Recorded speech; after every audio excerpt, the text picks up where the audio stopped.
How does the soul work with the body to produce what we call ourself? And how come material things like food or drugs or alcohol would affect ourself while the soul is an immaterial being? Let's explore this question together.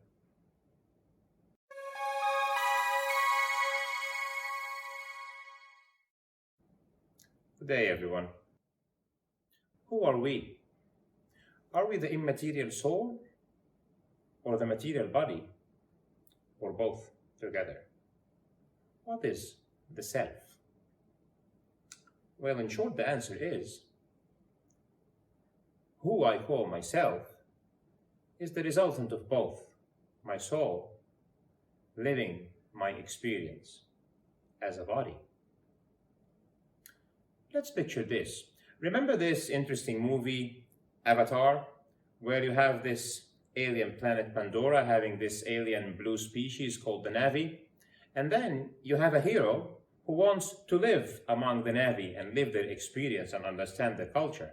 So according to the technology explained in the movie, he will go into this machine, he will lie there, he will go into a sort of sleeping mood where his conscious will be transferred to this body of a Na'vi, that now he will be controlling that body. His consciousness will be transferred to that body. So now the hero is walking around in the body of the Na'vi. They call it his avatar. The body works as a surrogate to him. He would eat like Na'vi, drink like Na'vi, move like Na'vi. He can even learn skills that only a Na'vi can learn. Now, he cannot return to his normal human life unless he disconnects from the Na'vi and gets out of the machine. And in this case, the Na'vi will either faint or he will put him first to sleep. If somebody knocks the Na'vi down, then the connection will be lost. If somebody kills the Na'vi, the connection will be lost permanently. It will not kill the human, but the Na'vi, for the other Na'vis around him, will be dead. If the avatar would consume a material that will play and tamper with the sanity of the body of the Na'vi, the signals that are received by the human will be completely distorted. The Na'vi will be a loose cannon. He will be drunk.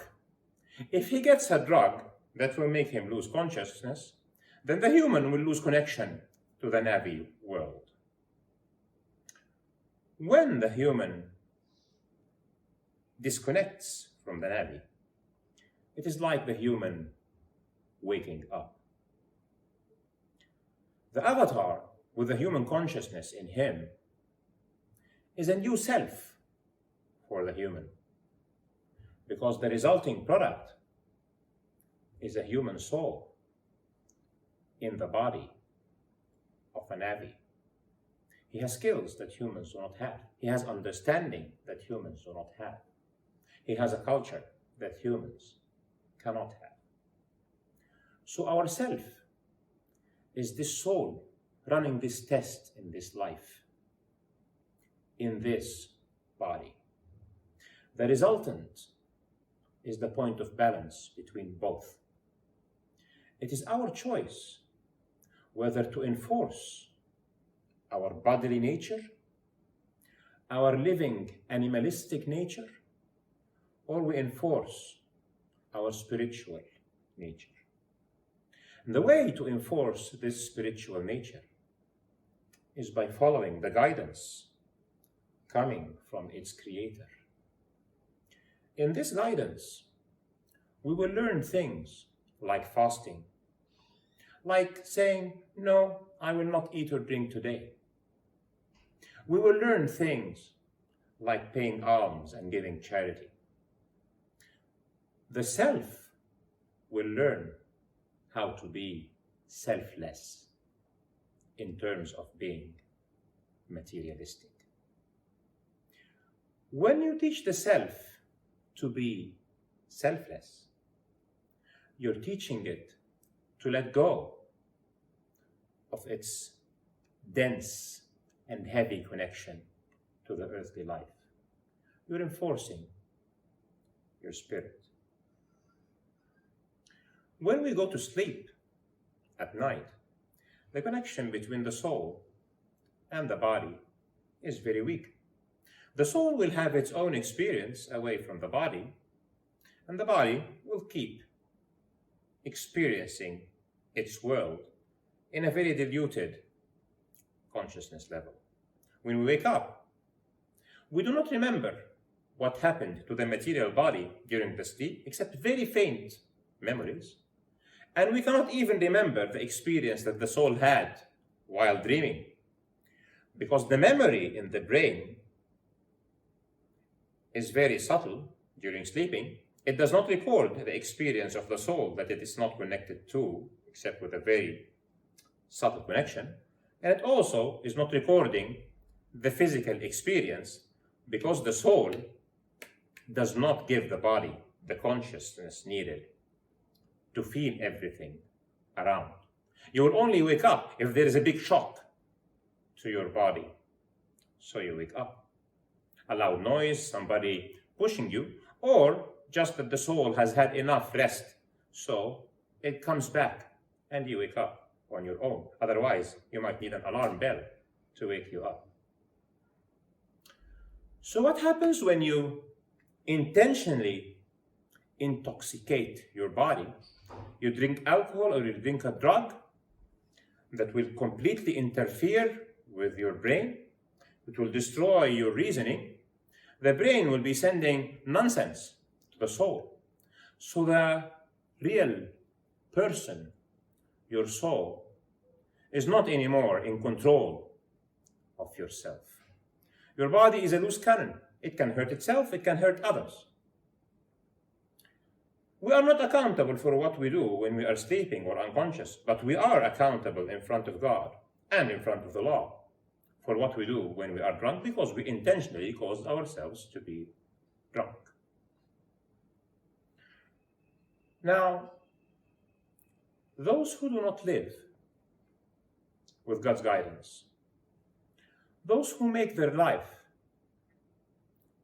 a material life, those who oppress this soul are like this. Imagine this avatar running around in the Navi world, and after some time, he has amnesia. He does not remember anymore that there is somebody driving him. He keeps waking up and not giving the chance to the human inside him to be free. The human will feel betrayed. He will be crying all the time. He wants his freedom.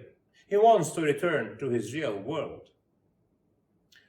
Our soul will punish us if we deprive it from its real life. And its real life is connection to God. No matter what you do on the materialistic world, you cannot nourish the soul, because the soul needs faith. It needs belief. It needs prayer. It needs connection to its creator. What will you do then? You will use drugs. You will use chemicals to give fake happiness. It is going to be short-lived, because you are just infuriating your soul more and more. You're oppressing it more and more.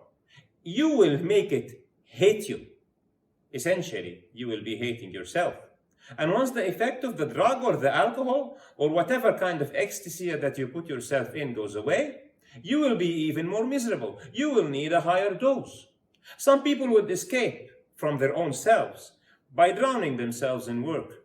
Some will drown themselves in lust and in relations that fade away very fast. Some will just eat up and fill up, and they become obese and destroy their body.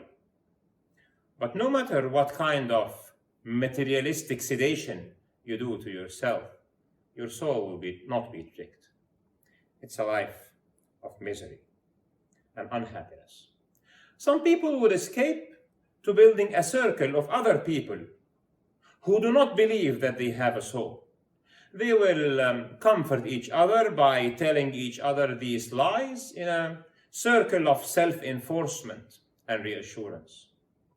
But mark my words, you cannot lie to yourself all the time. And when you inflict this kind of oppression to the truth and to your soul, the result of that kind of oppression will be depression.